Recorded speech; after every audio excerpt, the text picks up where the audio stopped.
오늘 말씀의 제목은 바울의 참된 자랑이라는 제목입니다. 바울의 참된 자랑.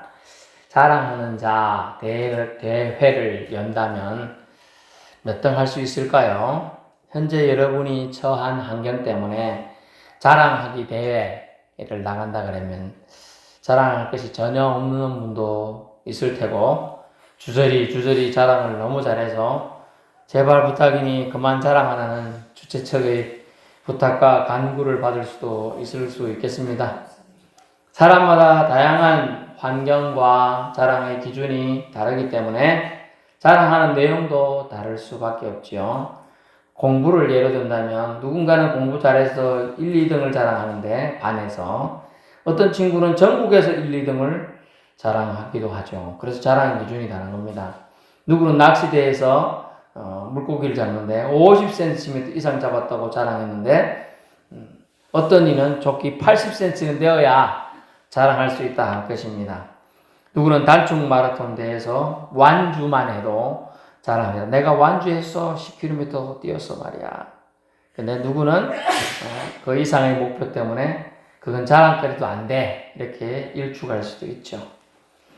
그래서 우리가 자랑할 것은 어떤 기준이 명확해야 한다라고 성경에서 사도 바울은 신앙인의 자랑 기준에 대해서 자기를 예로 들면서 자랑을 할 기준을 제시해 주고 있습니다. 자랑하라 마라 이게 아닌데 어떤 기준이냐? 세상 기준이 아니다. 이거 한마디로 알 수 있겠죠?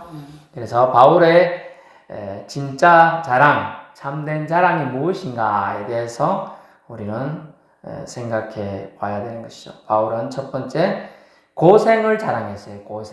고난을 자랑했어요. 22절부터 27절까지 나오죠. 바울은 세상 사람들을 자랑하는 그런 기준으로 자랑하지 않았습니다. 최고의 그 당시 최고의 서구 유럽이나 유럽 전체에서 최고의 선생님으로부터 최고의 학부에서 공부를 했다고 했습니다. 수재 중에 아마 수재였던 것 같아요. 우리나라 말하면 천재 중에 천재다, 영재다 이런 뜻이에요. 심지어 로마 총독과 황제도요, 바울의 지식, 학문에 출중하며 놀래가지고 존경을 표하기까지 했다고 합니다. 그러나 예수님 만나고 이런 것을 바울은 모두 다 배설물처럼 여기게 되었고 버렸다고 했어요. 그는 히브리인 중에 히브리인이었으며 이스라엘 사람이었고 나면서부터 로마인으로서 국적 취득되었다라고 말하고 있어요. 모든 것이 일반 사람들과 유대인부터 부러움의 대상이 되었던 사람입니다. 하지만 이걸 자랑하지 않았어요. 바울은 세상 자랑은 자랑거리가 아님을 알았기 때문이죠.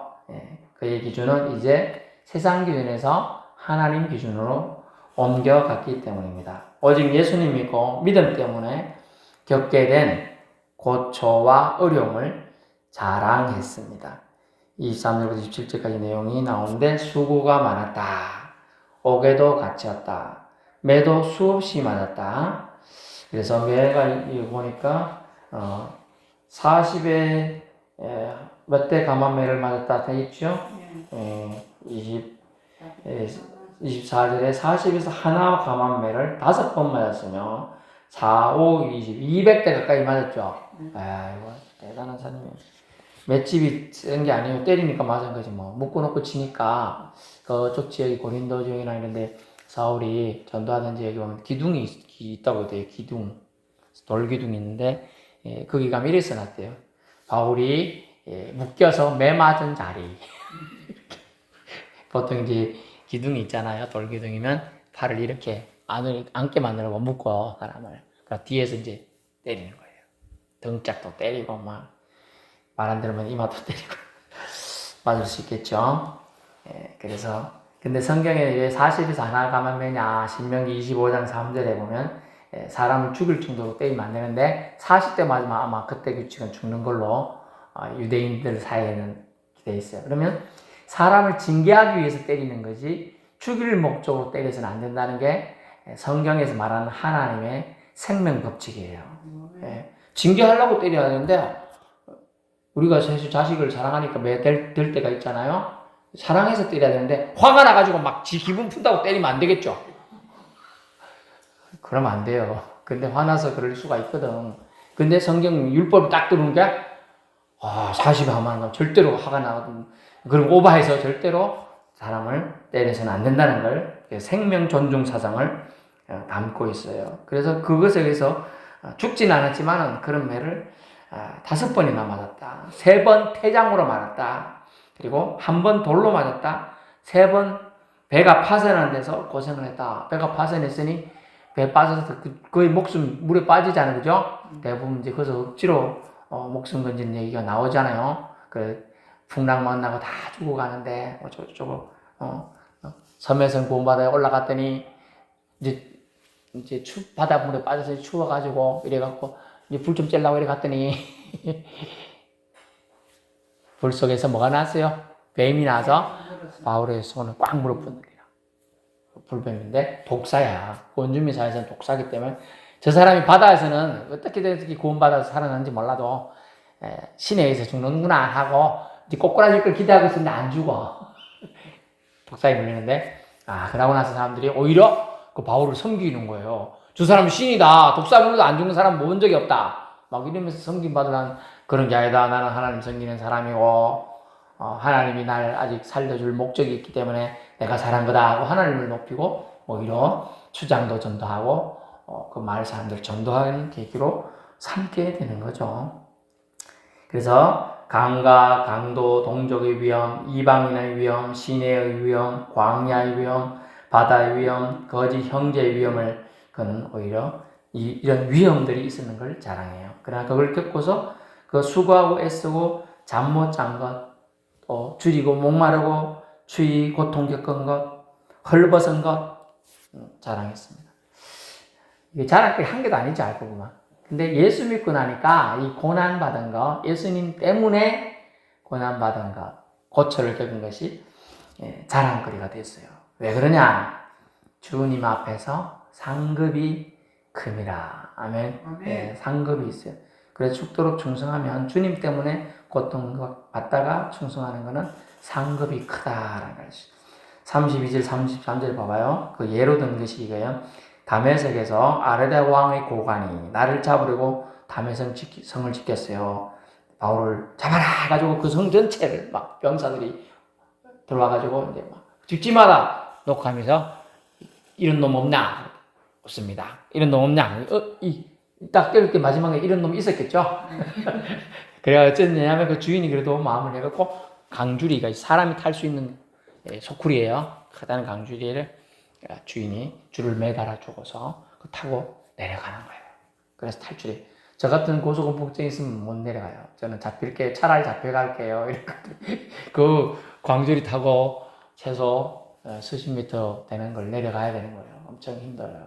그래서 군대에서 운전할 때 정말 죽여주이소 하면서 내가 억지로 한번 받았어요. 그런데 그런 고통을 이 다윗은 바울은 감내하면서 오히려 그것을 자랑했다는 겁니다. 자랑. 여러분의 자랑은 도대체 뭡니까? 저는 옛날에 자랑할 게 없어서 달리기 자랑하는 것도 자랑하고 더 자랑할 것도 없어갖고 누구가 아는 사람이다. 내 친척이 이런 사람이다. 이런 얘기도 자랑하고 뭐 옛날에 그러잖아요. 그죠? 안 그래요? 안 그러구나. 또 심지어 뭐 어느 형이 나는 운동 못하는데 어느 형이 운동 잘한다. 이런 것도 자랑하고 또 내 친구가 국가대표 사이클 선수였다. 이런 것도 자랑하고 옛날에 그랬어요. 저는 이제 사이클 자전거 늘 탔지만 그 정도는 뭐 잘 못하니까 자랑하려고 하면 뭐 2두박근 3두박근도 자랑하고 이웃이 누구다. 심지어 우리 집에 옆에 우리 김천이니까 그 옆에 조금만 가면 구미인데 박정희 대통령 생가도 있다 하면서 자랑할 수 있는 거죠. 그리고 옛날 김천 가니까 잘 몰라요 사람들이 서울에서. 그래서 제가 구미 옆에 김천 있다는 또 알아요. 그래가지고 제가 그 박정희 대통령 생가 그 근처에 산다 그러면 그래 하면서 자랑할 게 없으니까 저는 그래요. 근데 바울은 자기가 예수님 때문에 고난받은 걸 자랑했다는 겁니다. 여러분의 이 바울의 기준처럼 예수님 때문에 받는 고난은 여러분에게도 자랑거리가 되길 바랍니다. 두 번째는 바울은 뭘 자랑했느냐? 구령의 열정을 자랑했어요. 28절. 구령이 뭐냐면 영혼을 구하는 열정, 열심이 있었다. 영혼 구원에 대한 열심이 있었다. 28절. 이 외에는 고사하고 아직도 날마다 내 속에 눌리는 일이 있으니 곧 모든 교회를 위하여 염려하는 것이다. 이게 압박이 돼요. 프레스. 잠자다가도 에베소 교회 성도들은 잘 있는가? 갈라디아 교회 성도들은 잘 있는가? 고린도 교회 성도들은 잘 있나? 이런 걱정과 염려가 눌리니까 그럼 자다 깼으니 어찌해야 돼? 또 자야겠다. 잠을 덜 자는데. 근데 기도하고 또 심지어 그 걱정된 성령이 깨주신 걸 갖고 또 편지를 쓰는 거예요. 말짱한 눈일 때는요 이렇게 잘 쓰잖아요. 눈이 안질이 계속 고통받고 감옥생활 오래 하다 보니까 눈이 거의 안 보이게 됐어요. 오늘날 같은 백내장, 녹내장 심해갖고 이게 눈이 퉁퉁 붓고요. 이게 눈곱이 계속 이렇게 생기고 여기 안에서 뭐가 나오고요. 제 겉은 망망 말린 아주 고통을 겪었어요. 그렇게 보이긴 보여 쓰는 거예요. 얼마나 힘들었겠어, 그죠?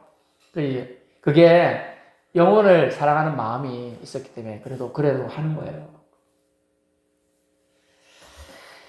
위와 같은 육체적 고통 이외에도 정신적으로 영적으로 많은 또 고통을 겪었습니다.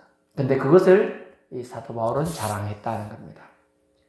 바울은 아직도 내 속에 눌리는 것이 있다. 곧 모든 교회를 위하여 염려하는 마음이다. 이런 것이죠. 바울이 개척한 수많은 교회와 성도들이 잘 되고 또 잘 되길 바라는 마음에 기도와 편지를 썸을 통한 격려를 하게 된 것입니다. 거룩한 열정이 그를 감싸고 있었습니다. 영적인 일에 충만했기에 육적인 일은 자랑할 시간도 없어요. 그래서 바울은 영적인 일을 자랑하게 되는 것이죠. 심지어 감옥 생활 속에서도 펜을 들어서 믿음의 자매와 형제들이 믿음을 지켜서 하나님 사랑 안에 거하기를 원했던 것입니다. 그래서 구령의 열정을 사도 바울은 자랑했어요. 마지막 세 번째, 약한 것을 자랑했다. 30절. 내가 불과 불, 어쩔 수 없이 이런 뜻인데, 부득불은 자랑하는데, 내가 약한 것을 자랑하리라. 돼 있죠? 약한 것을. 누군가가 약하면 약해서라도, 어떤 사람이 약해요. 그게 이제 옛날에, 사랑의 원자탄 손양원 목사님도 그렇고, 이런 목사님들, 또 유명한 또 전도자들 보면, 나병 환자촌에 가가지고, 전하려고 했더니 당신이 우리 심정을 어떻게 알아? 내 살이 떨어져 나가고 고름이 막 생기는 이 육체적 고통을 어떻게 알아? 그러니까 그 사람을 그 환부에 있는 고름을 자기 방 발랐대. 그래 같이 걸려가지고 나 이제 걸렸으니까 이제 알겠죠? 이러면서 복음을 전했다. 저는 못했거든. 심지어 그 환자들 너무 고통스러우니까 고름을 자기 입으로 빨아내줬대. 아이고 저는 모르대요. 저는 도망갈 것 같아요. 근데 사랑으로 그 감당하는 분들이 있잖아요. 얼마나 저는 그분들이 발도 못 씻게 드린 입장인데 그래서 일부러 누군가는 약한 사람을 그 영혼 구하기 위해서 본인이 약해지는 걸 더 택했다는 거예요. 그래서 그는 낮아짐과 약해지는 데 주저치 않았습니다. 누가 실족하면 애타가면서 회복되길 바랬던 거예요. 그래서 부득불 약한 것을 오히려 자랑하리라고 결심하고 또 실천합니다. 내가 모자랐기 때문에 하나님 은혜가 더 임한 것임을 깨달았어요. 근데 어떤 모자람이냐? 잘못된 열심으로 하나님 뜻을 몰랐기 때문에 예수님 믿는 자를 잡아 죽이는 큰 죄악을 저질렀죠. 그래서 앞잡이 노릇을 그가 했어요. 그것을 나중에 깊게 회개하고 3번씩이나 사도행전에서는 9장과 22장과 26장에 걸쳐서 자기가 예수님 만나서 새 사람이 되었다라는 걸 계속 강조하는 게 그게요. 자기 자신이 참 죄인 중에 괴수다라고 표현하면서 자기가 잘못됐음을 얘기해 주는 겁니다. 하나님 뜻을 모를 때는 하나님이 참아주셨거니와 하나님을 알고 난 후에 잘못하는 것은 참아주지 않는다는 거예요. 여러분 기억해야 돼요. 그래서 성령을 해방하는 자는 하나님 참아주시지 않아요. 성령님의 일을 해방하는 것은 참아주시지 않는다는 걸 기억해야 돼요. 자신의 약함, 구원의 주님을 모르고 행동할 때 교만이 이 사도 바울에도 있었어요. 그래서 사도 바울의 원래 이름이 뭐라고요? 사울, 큰 자. 나는 이 정도로 대단한 사람이다라고 자랑하고 이름 자체가 자기 자체가 이름이 그런 뜻이고 실제로 그 진짜 큰 자로서 역할을 하고 당대 최고의 학문에 도달했던 사람이에요. 저 같으면 그 박사학위 못 받아가지고 저는 그만뒀어요. 힘들어가지고 석사 받는 것도 힘들어가지고 와 때려치우고 싶은 말이 너무 많이 들더라고. 야 돈만 버리고 마는구나. 내가 3년간 이게 2년간 다니고 학교를 또 다니고 이래 했는데 이걸 못하겠네. 이러면 힘들어. 포기한 사람도 중도에 같이 다니는 친구 목사님도 있는데 포기한 사람도 있어요. 그래서 저는 그래도 꾸죽꾸죽 받긴 받았는데 이야 이게 2번 공부할 게 아니다. 힘들어가지고 못하겠더라고요. 근데 구원의 주님을 모를 때는 방황하고 사람이 약합니다. 근데 교만이 사실은 들어와요. 사람이 조금 알면 사람이 잘한다 그래. 여러분 한 개만 알면은 다 아는 것처럼 막 나대는 사람들이 있어요. 그 다음 단계를 모르니까 자꾸 그러는 거예요. 사실 그게 다라고 생각해요. 그렇지 않죠? 그 다음 단계 반드시 있어요.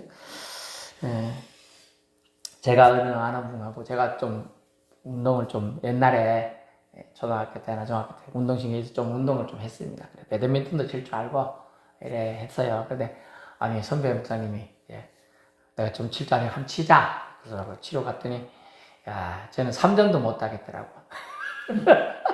딱 잡는 거 어떻게 잡는가 한번 잡아봐 이러더라고요. 제가 채를 이제 늘 잡았지. 옛날 늘 초등학교 때 처음 잡아봤는데 아 그래? 딱 보더니 그래? 이러더라고요. 그게 뭐냐면 그래 잡는 게 아니라는 뜻이라. 보니까 선수들 잡는 걸로 이 잡는 걸 잘 잡더라고 그분은. 선수 잡는 게 보통 고수가 아닌 거지. 봐주면서 하는데 그거는 땀 한 방울 안 나요. 저는 땀을 피우듯이 했어요. 어설프게 알면서 잘한다고 그러는 거예요. 그리고 똑똑한 척하는 거예요. 사도 바울도 그랬다는 걸 깨달았어요. 내가 하면은 내가 이렇게 하는 행동이 하나님을 섬기는 건 줄 알고 막 했는데 알고 보니까 하나님을 오히려 하나님의 영광을 가리고 하나님 믿는 자들을 박해하는 짓을 자기가 하고 있었어요. 예수님이 직접 말했죠. 네가 하는 지금 이 행동 짓거리가 나를 박해하는 짓이다라고 예수님이 말씀해 주셨어요. 그때서야 앞불사 내가 한 행동들이 잘못되었고 내 지식이 나를 망하게 했구나. 그렇기 때문에 그는 거의 갖고 있던 지식을 모두 다 내려놓는 행동을 하게 됩니다. 그래서 구원의 주님을 모르고 행동할 때 교만이 예수님 만나고 겸손으로 변화된 것을 기적으로 여기는 마음이 생겨났습니다. 그래서 자신의 약함이 오히려 자랑해야 될 이유임을 알게 됐어요. 그래서 약한 자를 들어서 강한 자를 부끄럽게 하실 수 있는 주님이 우리 하나님임을 사도 바울은 깨달았습니다. 여러분 겁내거나 두려워하거나 염려하지 마세요. 약한 자를 들어서 강한 자를 부끄럽게 하실 수 있는 분입니다. 우리 하나님은요 우리가 약해요. 강한 자와도 걱정하죠. 하나님이 오히려 그들을 부끄럽게 하실. 세상적으로는요 지금도 블레셋 지역과 이스라엘이 전쟁하고 있잖아요. 블레셋의 큰 장인 골리앗은 2m 46이라고 지금 평가돼요. 키가 2m 46에서 60 정도 되는 키예요. 소년 다윗은요 한 170 전후의 키예요. 그러면 2m 46이면 이게 2m 50 정도 되거든요. 그러면 1m 70이면 이 정도, 제가 여기 올라왔으니까 이 정도, 이만큼이죠, 이만큼. 그 사람이 들고 있는 창이 2m. 싸움이 안 돼요, 그죠? 그래도 강한 자가 머리에서 웃어붙어. 야, 너 장난치러 왔냐? 새 잡듯이 그 물맷돌 한 개 들고 왔냐? 이랬어요. 네? 강한 자의 교만에 신실한 자의 약함을 어째요? 하나님을 만군의 여호와의 이름으로 약하니까 누구를 의지했어? 만군의 여호와 하나님을 의지해서 만군의 여호와의 이름을 의지하여 나는 너에게 달려간 물맷돌 알아요? 네. 물맷돌 봤어요? 여기 돌을 이렇게 가죽거등을 해가지고 이렇게 해가지고 빙 돌리면서 가는 거가 있어요. 이걸 탁 던지면 새나 동물 맞추거든요. 잡을 수 있는 거예요. 그래 여호와 이름을 의지하러 가는 약하니까 하나님 이름을 의지 달리기 해서 그 사람이 뭐 빠를지 몰라도 덩치 싸우면 안 되잖아. 오면 그냥 손만 길이가 얼마나 손 길이만 해도 1m 20 잡아 이 가면 뭐 이거 자라가지도 않아요. 그런 사람 이렇게 돌면 끝인데. 그러니까요. 만군의 여호와 이름을 의지하노 나아가노라고 의지하게 되는 거예요. 약하니까 의지하는 거예요, 여러분. 그죠? 우리가 약하니까 아프니까 누구를 의지해야 돼요? 하나님을 의지해야 되는 거예요. 강한 자를 부끄럽게 하실 수 있는 우리 하나님을 의지해서 믿음 생활 더 해야 될 줄로 압니다. 그래서 약함 때문에 하나님을 더 찾게 되고 믿게 되는 것은 구원의 은혜예요. 그래서 만군의 여호와를 의지하노라 하고 나아가서 물맷돌을 땅 던졌더니 모든 것 막 갑옷 다 쓰고 있었는데 여기만 안 쓰고 있었네. 요렇게 그때 투구가 전체로 돼 있었으면 괜찮았을 텐데 여기만 또 이마로 요렇게 와서 요렇게 해놨네. 요게 딱 맞아붙네. 뭐야 넘어졌어요. 쓰러졌어요. 그래서 칼이 없으니까 그 장수 칼을 빼가지고 죽이고 전쟁을 승리하게 되는 거예요. 그래서 블레셋이 도망가요. 지금도요 이스라엘 때 벌벌 뜨고 지금 다 도망가고 난리잖아요. 지금도 아직도 전쟁하고 있는 거예요. 경계 성경에 보면 남의 경계를 넘지 말라 하는데 사실 그렇게 살아야 되는데 자꾸 경계를 넘으려고 하는 거거든요. 약함 때문에 하나님 더 찾게 되는 또 하나님 더 믿게 되는 것은 구원의 결국 은혜입니다. 여러분이 잘 나가고 돈 많고 똑똑하고 건강도 걱정 없고 힘도 세고 심지어 젊기까지 한다면 하나님 찾기보다 놀고 즐기기 바쁘지 않을까요? 노세 젊어서 노세 이러면서 늙어지면 못 노나니 하고 놀러 가야 돼요. 옛날에는 요즘 어르신들은 그랬을지 모르는데 옛날에 관광버스 빌리면 관광버스 안에서 계속 춤추고 놀잖아요. 안 해봤어요? 저는 이제 문화적 충격이 빠지는 게 몸으로 이제 결혼식에 이제 어째 친척이니까 갔더만 버스에 타락해서 인사를 했더니 같이 놀자 하고 지금 2시간을 그 동네를 돌면서 춤추더라고 버스 안에서. 제가 어지러워 죽을 뻔했네. 저는 춤추는 거 익숙하지 않은 사람인데요. 그래서 그런 문화가 있긴 있더라고요. 그런데 우리가 중요한 건요. 젊기 때문에 하나님을 의지하지 않는다면, 돈이 많기 때문에 하나님을 의지하지 않는다면, 건강하기 때문에 하나님을 의지하지 않는다면 하나님이 그것을 뺏는다는 거예요. 아멘? 그것을 젊고 건강하고 돈이 많아도 하나님을 의지해야 되는 거예요. 하나님께 감사해야 돼요. 그러면 하나님이 그 복을 뺏지 않아요. 근데 하나님 안 찾고 다른 걸 더 찾네. 놀거리를 찾아. 세상 문화를 더 쫓아가. 그러니까 하나님이 그 상황에서 그것을 뺏는 거예요. 돌아오도록 하는 기회를 주지만 하나님이 주신 기회를 그들이 박차거든요. 무시하거든요. 그러니까 그것을 뺏는 거예요. 정신 차리라고 좀 경고 주는 차원에서 뺏는 거예요. 근데 하나님 줬다가 뺏는 거 어디 있어요? 이렇게 이제 우리는 타박성 하나님을 오히려 질책하는데 그렇지 않습니다. 우리가 잘못했기 때문에 하나님이 다시 가져가는 거예요. 이제 결론 말씀드리면 예수님이 인간의 연약함을 입으셨기에 연약한 인간, 죄로 인해 눌리고 고통받는 인간인 우리를 긍휼히 여겨줄 수 있었던 것을 우리는 기억해서 약한 것을 오히려 자랑하는 것이 신앙인들에게 가장 더 중요한 덕목이 되었습니다. 그래서 30절 내 말은 뭐라고 되어 있어요? 참말이다 라고 합니다. 내 말은 부덕불 자랑하는데 이것은 참말이 31절 주 예수의 아버지 영원히 찬송할 하나님이 내가 거짓말 아니하는 것을 아시느니라. 아멘. 참말하고 있다는 얘기예요. 이 사도 바울의 진정성, 진실성은 주 예수의 아버지, 영원히 찬송할 하나님이 입증해 주신다는 거예요. 우리의 자랑이 여러분 세상에서 자랑이 아니라 바울처럼 하나님 때문에 입은 구원의 가치에 있기를 여러분 축원합니다. 네, 우리도 주님의 사랑받은 그 사람들입니다. 여러분이 하나님의 부름을 받은 것은 젊을 때일 수도 있고 저처럼 복중에 있을 수도 있고 여러분처럼 이제 노년에 부름 받으실 수도 있습니다만 각기 부름은 다르지만 성경에는 위로의 말씀이 있죠. 나중된 자가 먼저 되느니라 말도 있어요. 그러니까 아이고 나는 항상 꼴찌 이렇게 생각할 거 없어요. 주님은 겸손하기를 원하시는데 겸손하지 않으면 나중된 자를 하나님 더 사용하시고 더 축복해 주신다는 메시지입니다. 하나님의 사랑은 저와 여러분을 향하여 항상 그 눈길이 고정되어 있습니다. 주님을 찬양하고 경배함을 통하여 주 안에서 주님을 자랑하는 사도 바울의 참 자랑 그리고 참 자랑을 우리도 배워서 주님을 자랑하는 성도가 되기를 축원합니다. 기도하겠습니다.